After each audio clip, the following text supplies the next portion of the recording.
Bonjour et bienvenue dans Voix d'entrepreneurs du droit by Fed Legal. Dans ce podcast, nous recevons des acteurs du monde du droit. Leur point commun ? Une vision entrepreneuriale de leur métier. Des parcours toujours inspirants et empreints de sincérité et d'optimisme. Bonne écoute ! Bonjour à tous, je suis Audrey Deléris et je suis ravie de vous retrouver pour ce nouvel épisode de Voix d'entrepreneurs du droit, le podcast de Fed Legal.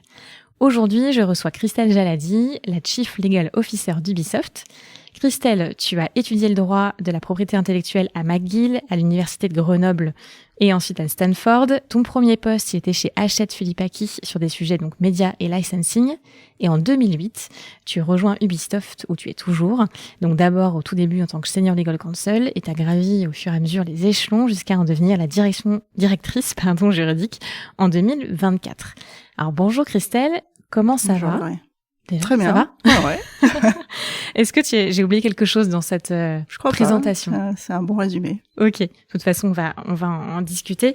Et je te remercie beaucoup d'être à mon micro parce que je crois que tu n'es pas familière de faire des podcasts, donc merci beaucoup de jouer le jeu. Mais bon, comme vous le savez, chers auditeurs, je promets toujours aux personnes qui viennent à mon micro de passer un bon moment. Donc j'espère, en tout cas, je vais tout faire pour que tu passes un bon moment.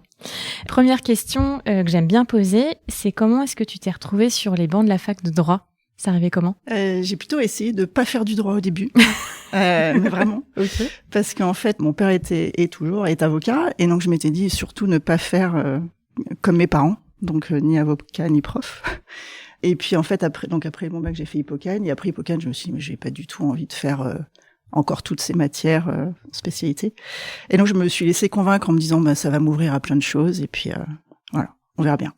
Et donc, j'ai testé ça et en fait, j'ai adoré tout de suite. Qu'est-ce qui t'a plu, justement ? En fait, à l'époque, j'ai même commencé par adorer le droit public, qui, pour un juriste aujourd'hui, me paraît un peu bizarre, mais je trouvais ça passionnant. En fait, le très pratique, je trouvais ça intéressant, bosser le droit constit, etc. Enfin, bref, tout ce que je ne fais pas aujourd'hui.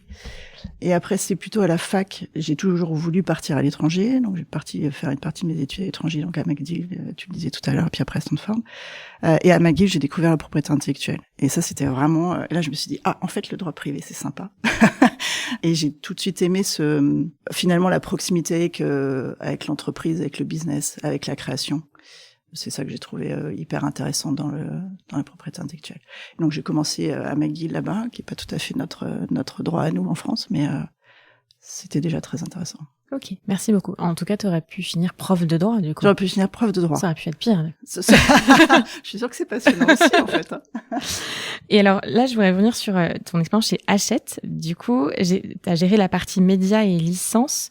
Voilà, mais ça consistait en quoi concrètement ?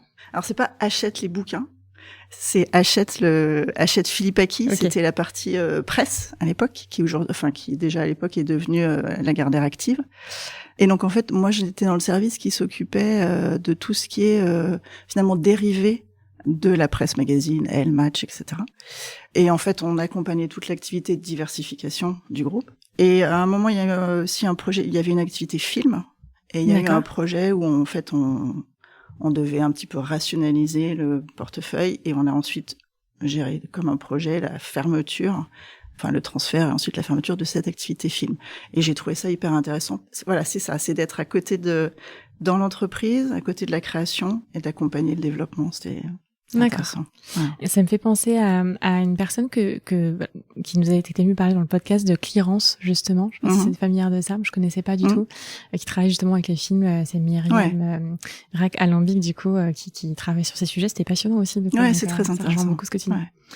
Justement, donc t'as bien corrigé, voilà, c'est Hachette Filipaki, justement, et pas Hachette tout court. Et après, en 2008, t'as décidé de rejoindre Ubisoft. Et je crois savoir, parce qu'on en avait parlé quand on s'était rencontrés une première fois, qu'au départ, t'étais pas non plus fan de jeux vidéo. Absolument. Et alors, comment tu rejoins un géant du secteur sans être fan forcément Moi, j'imagine, même à la direction juridique, tous les gens avec des manettes dans les mains en train de jouer. Oui, enfin pas tout le temps. Tout le monde. Ils en rêveraient, mais pas tout le temps. Mais oui, en fait, à l'époque, c'était pas le produit qui m'importait.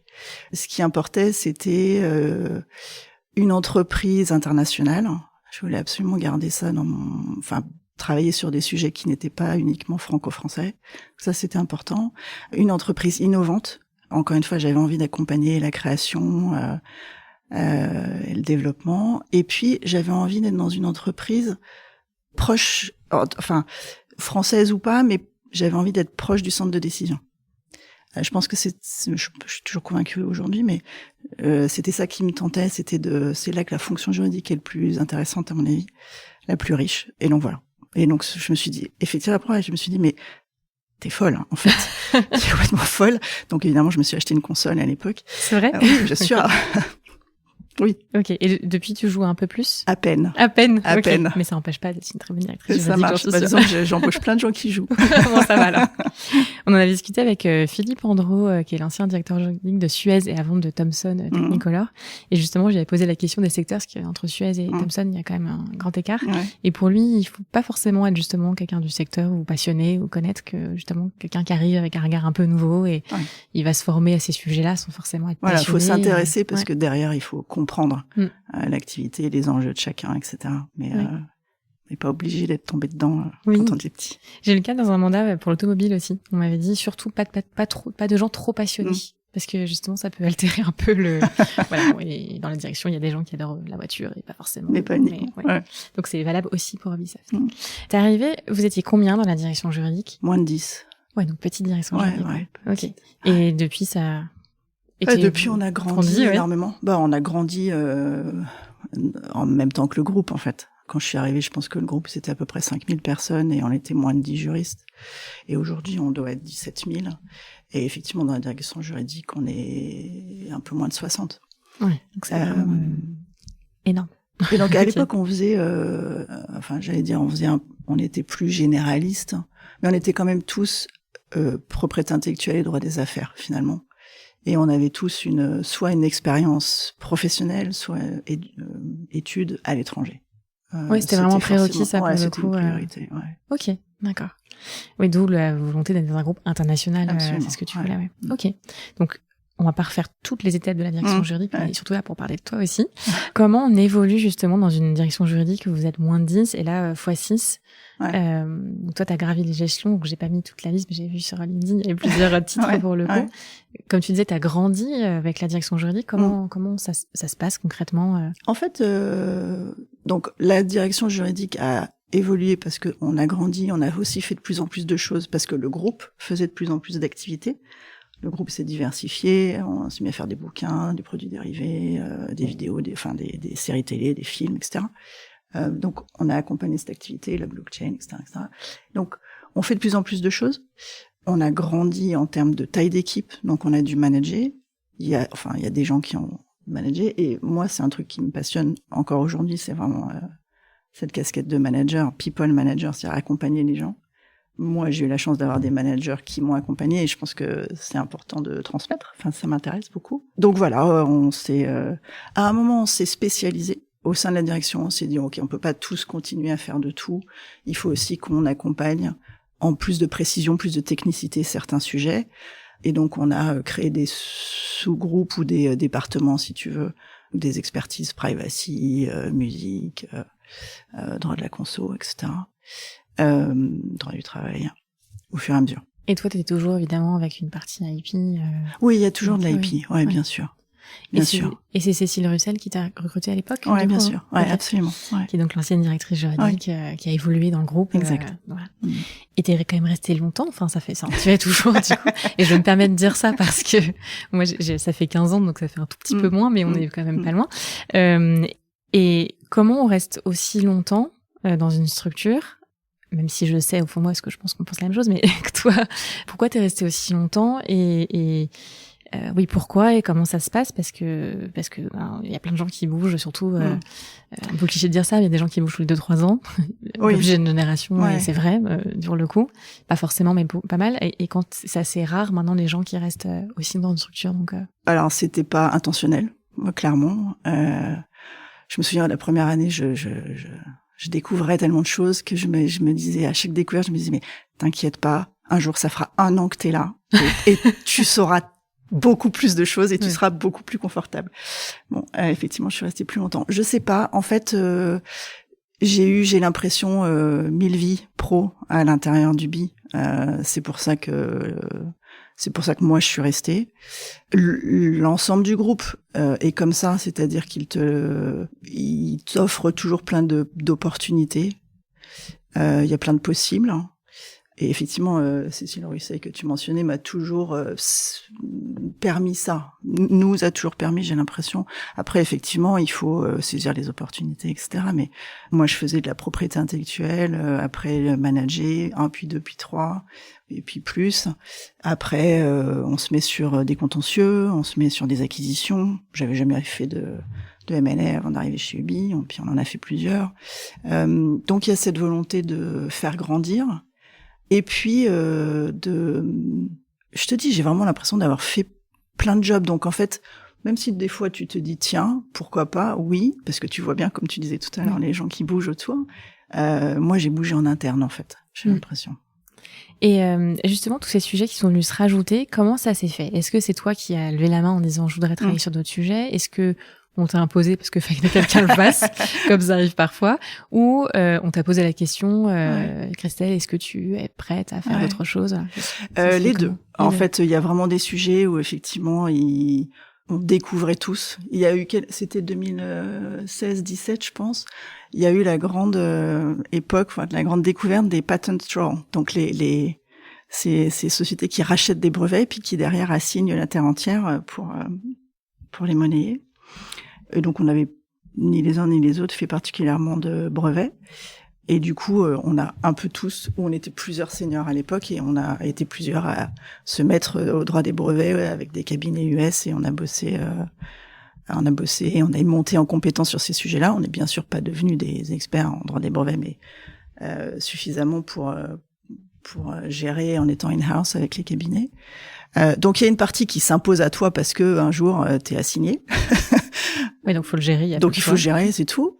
Le groupe va faire encore une fois, je mentionnais la blockchain ou les séries télé. Bon quand on se met à faire ça, bien sûr que la direction juridique accompagne cette activité-là. Donc ça s'impose à nous, mais c'est passionnant. Je trouve que d'enrichir constamment sa palette pour un juriste, c'est intéressant. Et puis après, il y a des fois effectivement, il faut lever la main il faut rien, mais si on veut, on peut lever la main. On dit souvent chez Ubi, tu peux shape ton job. Donc, tu peux essayer de le façonner. Et c'est assez vrai. Ouais, vraiment. Et effectivement, moi, ça devait être 2020 ou 2021, je pense. Je me suis dit, bon, j'avais déjà fait énormément de choses et je maîtrisais, on va dire, plus ou moins ces choses-là. Et je me suis dit, tiens, il y a un pan qui était en train de se développé, mais de façon un peu organique, comme très souvent chez Ubi.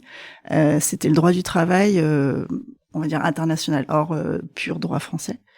Et effectivement, j'ai levé la main, entre guillemets, en me disant, moi, ça m'intéresserait, si t'as envie que j'aide à structurer, s'il y a une place pour que je contribue, ça m'intéresse. Et du coup, banco. Donc voilà, et aujourd'hui ils sont nombreux. Okay. Mais je suis toujours pas experte en droit du travail pour le coup, mais c'est pas mon rôle. Mais oui, t'as le regard qui fait de voir ce qui va pas ou comment le faire et d'aller vers les personnes expertes. On accompagne, on a structuré une équipe, et puis effectivement c'est aussi accompagner le développement du groupe parce que à un moment, il y a eu besoin de se dire, bon, on est 17 000, etc. Il y a beaucoup d'indépendance chez Ubi dans les filiales, etc. Ce qui est voulu et ce qui est très très bien. Et à un moment, on s'est dit, bon, il faut quand même qu'il y ait une harmonisation ou une cohérence dans la façon de gérer l'humain à travers l'intégrité du groupe sur certains sujets clés. Donc, on contribue à ça. Ok. Et il y a quelque chose que tu as dit qui est vraiment important, c'est que Cécile Russell, du coup, donc ton ancienne directrice juridique avant, qui est toujours là, elle t'a laissé faire aussi, voilà. Et ça, je pense que c'est un point hyper important, parce que ceux qui écoutent ce podcast, je répète beaucoup les choses, mais je suis convaincue en fait que c'est aussi à nous, à n'importe qui dans n'importe quel secteur, de faire notre job pour le coup, enfin de faire notre job, de le façonner justement. Je suis assez d'accord avec ça, que faut pas attendre qu'on nous donne les choses, faut aussi aller les chercher, même si ça veut dire sortir de sa fiche de poste, et même si ça veut dire faire du 120%, et ben voilà, si on a vraiment envie de faire les choses, faut aller les décrocher nous-mêmes, mais il faut aussi qu'on nous laisse faire les choses. Bien sûr. Et c'est vrai qu'il les gens malheureusement en fait n'ont pas la structure et pas forcément les managers qui sont ouverts à ça. Oui, c'est vrai. Et c'est vrai que c'est une rencontre de deux personnalités, de projets. Les deux, faut que ça s'imbrique bien. Les deux maillons de la chaîne, absolument. Et donc je suis contente que tu aies eu toi l'envie de faire ça et puis qu'on t'ait laissé faire aussi, parce que c'est une carrière, ça se construit avec des gens ça se construit aussi, comme ça. C'est aussi tu bâtis sur ce que tu as fait avant, donc il y a une confiance finalement qui se construit. Tu connais l'implication, l'engagement qu'il va y avoir. Je me suis mis à acheter des bouquins de droit social.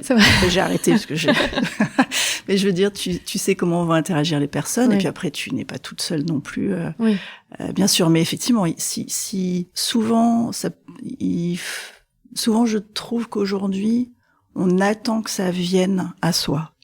Et ça, c'est vraiment, on est le premier moteur de sa propre carrière, de ses envies, moi je dis souvent à l'équipe, ou quand j'ai l'occasion quand on est en évolution dans la structure de l'équipe, etc., régulièrement. En fait, si je ne sais pas ce dont vous avez envie, c'est difficile de penser aux gens, c'est vrai, sur autre chose, comme tu disais, un tout petit peu plus que le poste actuel. Oui, donc, il faut l'exprimer. Oui, c'est ça. Et parfois, les gens ne le disent pas, pour le coup. Et c'est dur d'aller le chercher pour le coup, et les gens n'osent pas trop. Ils se disent, non, moi, je dis que je suis content, c'est bien. Puis, au final, ils pensent qu'il leur manque quelque chose. Et sinon, on ne sait pas. Et du coup, ils vont le chercher ailleurs. Oui, alors je trouve, il y a assez. Que les gens restent. Oui, exactement. Voilà. Donc, non, ça, c'est hyper intéressant, et c'est vraiment, moi, je suis persuadée, que c'est à chacun d'entre nous de faire en sorte d'aller aussi se développer en interne, même si pour faire autre chose. Mais en tout cas, il faut aussi laisser faire ses équipes. Exactement. Il faut l'accueillir aussi, absolument. On parlait de projet, et que tu as du coup forcément élargi ton périmètre, surtout en devenant directrice juridique. Comment on devient directrice juridique d'une équipe dans laquelle on est depuis 16 ans, quand tu es devenue directrice juridique, du coup? Écoute, ça implique sur les raisons pourquoi c'est moi. J'ai envie de te dire, je sais pas exactement. Je pense que j'avais justement, moi, je suis pas experte. Tu vois, me suis pas construite dans une expertise en me disant je vais rester dans cette expertise-là. J'ai toujours eu envie d'avoir une grande variété de sujets aussi. Donc, je pense que ça a joué. Et puis le fait d'être vraiment people manager et avoir envie de continuer à construire ça, même si c'est parfois très énergivore, on va dire ça comme ça. Donc je pense que c'est cette double casquette entre guillemets qui était logique. Après ça implique un changement de posture un petit peu en interne, c'est sûr, qui vient pas forcément tout de suite, mais qui se développe, et enfin en conscience, intentionnellement. Il faut se dire je ne suis plus exactement dans le même rôle qu'avant, dans la même posture qu'avant.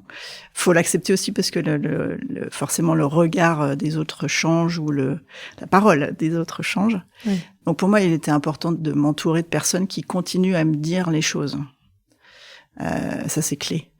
En tout cas, pour moi, c'est clé. Donc effectivement, j'héritais d'une structure, mais et de personnes, évidemment, et ils sont top, donc j'ai beaucoup de chance. Mais il fallait aussi que qu'on se mette d'accord sur de nouvelles règles, entre guillemets. Et en fait, j'ai effectivement besoin de continuer à avoir des gens qui sont capables de me dire, là, tu te plantes, ou est-ce que vraiment tu as pensé à ça, etc. Parce que sinon, la meilleure façon de se planter, c'est d'être tout seul et de faire ses choix tout seul, sans considérer d'autres prismes que sa propre perspective, etc. Mais ça, c'est en effet un élément hyper important, ça revient tout seul, parce que on est dans un podcast qui s'appelle Voix d'entrepreneur, donc on parle aussi d'entrepreneuriat, même si on est en interne pour le coup. Et ce qui revient tout le temps, c'est on n'est jamais tout seul. On peut jamais faire les choses que ce soit en interne, en externe, que ce soit avec la tête de sa propre société ou salarié. Oui, bien sûr. On n'y arrive jamais tout seul, en tout cas. Non. On le ferait moins bien, en tout cas. On le fait moins bien. Mais c'est moins sympa aussi, pour être honnête. Oui, c'est vrai. Enfin, moi, j'ai encore envie de m'amuser, d'apprendre. Et donc, effectivement, il faut avoir envie il faut s'entourer de personnes qui te challenge, qui te nourrissent, qui te donnent envie, etc. Et effectivement, de gens qui performent. Donc, c'est l'équipe qui fait avancer. Hein. Moi, je suis là, mais toute seule, je fais rien. Donc, Voilà. Et justement, là, je parle un peu d'entrepreneuriat. Est-ce que tu te considères un peu comme intrapreneur ou entrepreneur depuis 16 ans, enfin 17 ans du coup, que tu es chez Ubisoft? Tu as le droit de dire non, même si le titre du podcast s'appelle Entrepreneur du droit, je ne t'en voudrais pas. Totale liberté. Oui.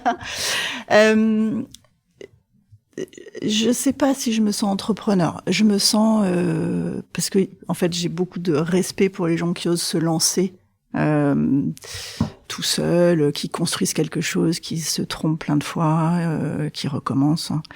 Je sais pas si j'ai tout ça, mais ce que je retrouve, c'est effectivement cette volonté de construire, d'avancer, d'évoluer, d'apprendre, pas avoir peur de se tromper. Et effectivement, c'est des points dans lesquels je me retrouve, que j'essaie d'appliquer toujours. Je te dis pas que j'adore me tromper, hein.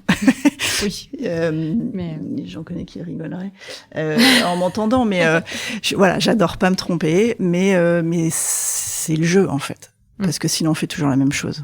Et moi c'est ce qui me nourrit. J'ai envie de continuer à apprendre, à avancer, à évoluer. Et c'est vrai que Ubisoft t'a permis de faire ça avec toutes les matières que tu as citées. Et là, c'est vrai qu'il y a plein de projets, j'imagine, dont on n'a pas connaissance, pour le coup, qui sont venus depuis le début. Et là, du coup, il y a un projet bien particulier chez Ubisoft. Là, c'est une création d'une nouvelle filiale, c'est ça, on prononce Vantage Studio. C'est pas correctement, qui est codétenu par les gens chinois Tencent, c'est ça. Pour le coup, tu peux nous en parler un petit peu. J'imagine que la direction juridique a été un petit peu... Alors écoute, c'est pas tout débouclé, donc Donc on ne saura rien aujourd'hui. Non, c'est pas ça. Mais effectivement, sur l'opération elle-même, je peux pas dire grand-chose. En revanche, c'est absolument passionnant pour l'équipe et pour une direction juridique d'accompagner une opération comme celle-là, qui implique effectivement un investissement minoritaire, un grand partenariat, une structuration du groupe différente de ce qu'elle a été pendant longtemps. Effectivement, on place plusieurs franchises très connues et très célèbres dans cette filiale. J'ai lu. Et donc Assassin's Creed. Assassin's Creed, Far Cry, Rainbow Six. C'est ça. Ouais, absolument. Ouais. Et c'est vrai que du coup, pour nous juristes, d'accompagner ça, c'est absolument passionnant. On fait des choses qu'on n'a jamais fait. On est au cœur du réacteur. La juridique est vraiment impliquée dans le projet. Absolument. Okay. Alors c'est énormément de choses à faire, c'est plein de petites choses, plein de méga choses, mais c'est effectivement ça a fait intervenir beaucoup de spécialités dans l'équipe aussi. Donc c'est vrai que c'est un projet autour duquel on se regroupe, on se resserre, on veut tous avancer, on a des délais bien sûr, etc. Mais c'est vraiment un projet tellement impactant pour le groupe que c'est passionnant d'en faire partie. Ouais. Oui, chacun a spécialité, j'imagine, à sa petite patte, mais tellement importante en fait à apporter. Ouais. Oh, génial. Et c'est vrai que c'est quelque chose qui revient souvent, que ce soit les acquisitions, les reventes, les partenariats, même parfois les situations très très compliquées pour le coup.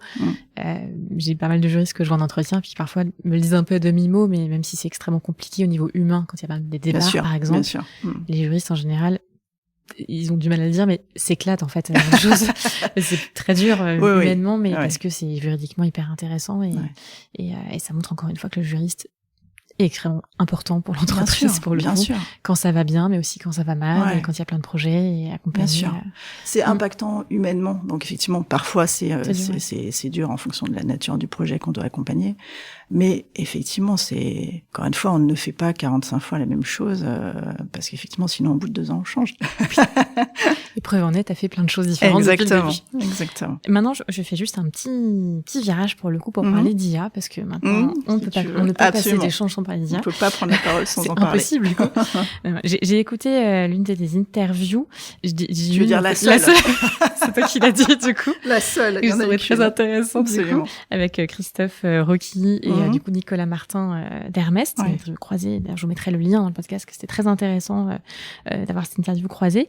Et quand tu parlais d'IA générative, je me permets de te citer, pour le coup, tu as dit, au sein de la direction juridique, on a appris à prompter, ça s'apprend plus difficilement pour moi que pour les plus jeunes dans l'équipe.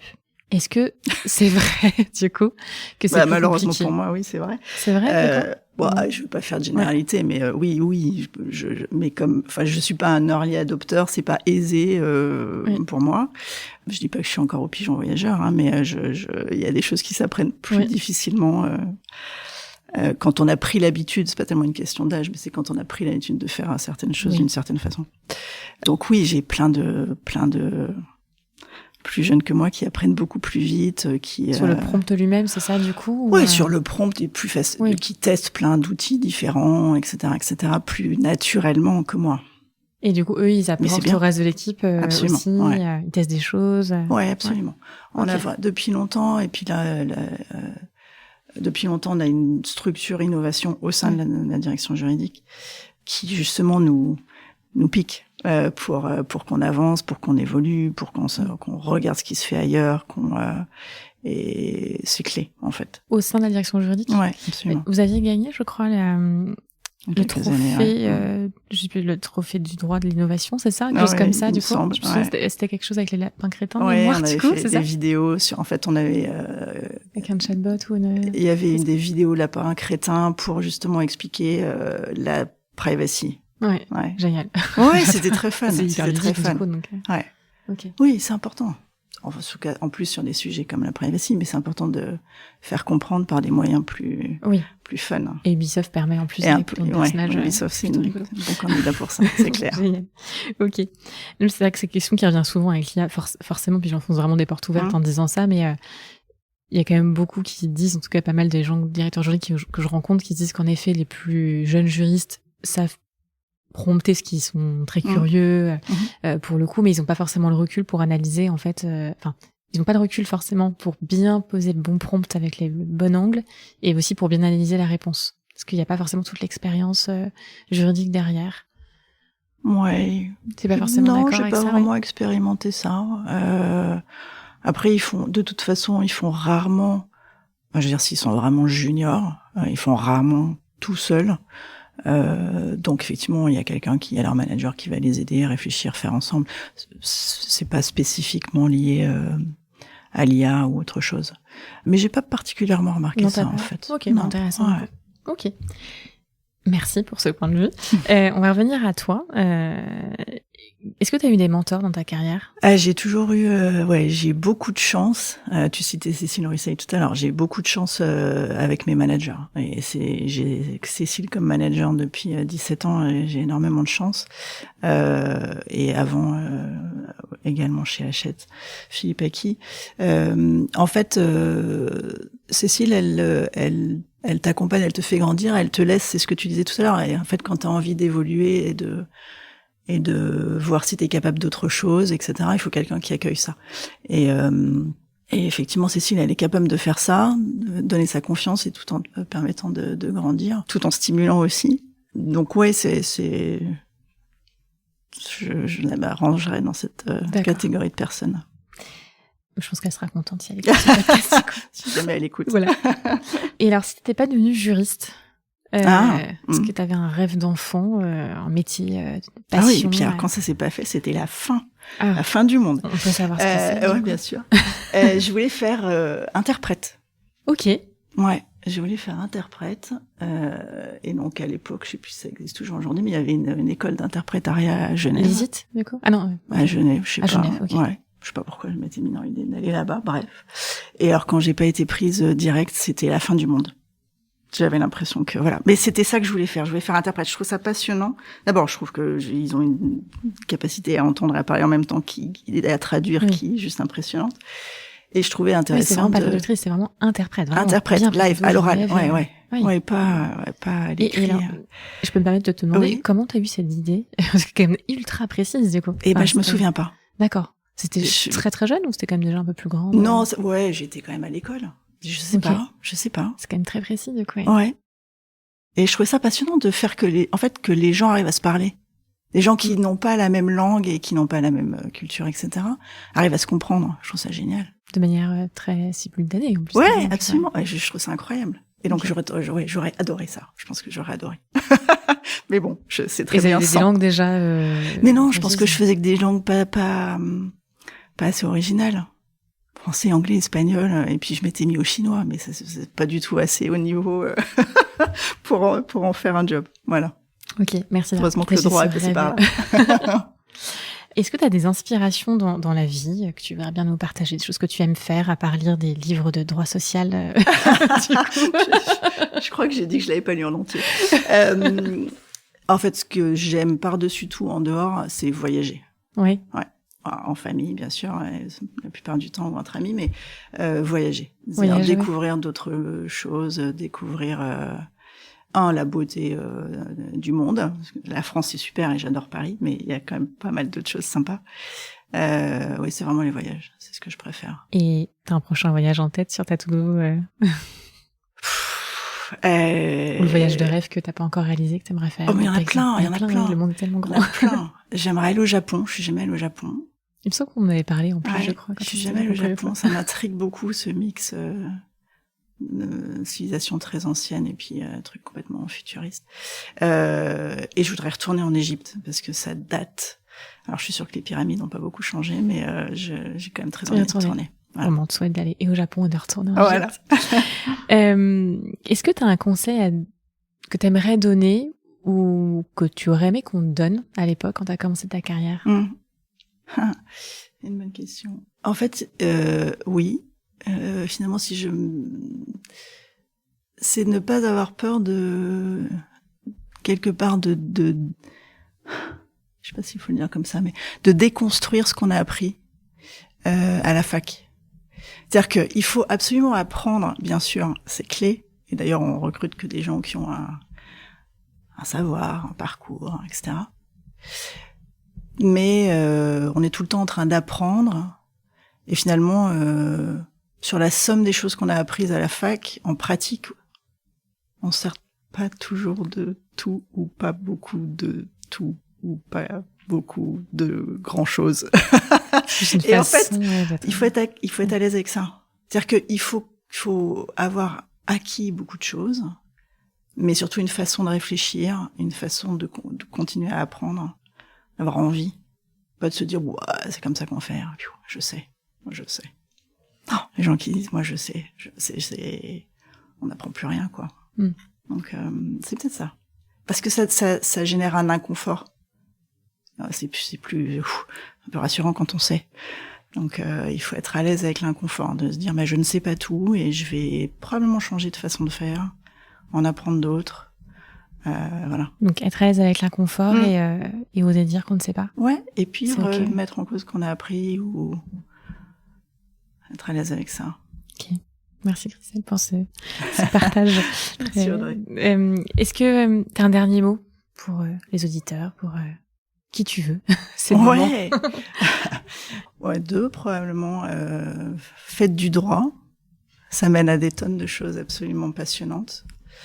Et n'ayez pas peur de façonner votre job. C'est clé. Pas grand monde le fera pour vous sinon. Merci pour ce dernier mot très impactant pour le coup. Est-ce que tu as passé un bon moment, Christelle? Très bon. Ça va? Tu vois? Ok. Ça va être la 2e interview, mais c'est ok. Ok. Bon, écoutez, si vous avez envie d'interviewer Christelle, c'est le moment, du coup. Merci en tout cas d'avoir accepté. Et moi aussi, j'ai passé un très bon moment et je suis sûre que nos auditeurs aussi. Donc, merci encore pour ta sincérité. Et on a un petit peu ri aussi parce que, on a ri. Voilà, je crois que tes collaborateurs aiment bien t'entendre rire de ce que j'ai compris. Ouais, parfois, ils m'entendent rire. C'est important. C'est important. Continuer à s'amuser. Absolument. Exactement. Merci encore Christelle et merci à tous de nous avoir écoutés. J'espère que là vous avez passé tous un bon moment comme moi j'ai pu le passer aujourd'hui avec Christelle. Je vous dis à très bientôt pour un nouvel épisode de Voix d'entrepreneurs du droit by FedLégal. Merci à tous. Merci pour votre écoute. Nous espérons que ce temps de partage vous a plu. Abonnez-vous pour plus d'histoires professionnelles et de témoignages enrichissants. Suivez-nous sur LinkedIn et retrouvez nos offres d'emploi sur notre site carrière fed-group.fr.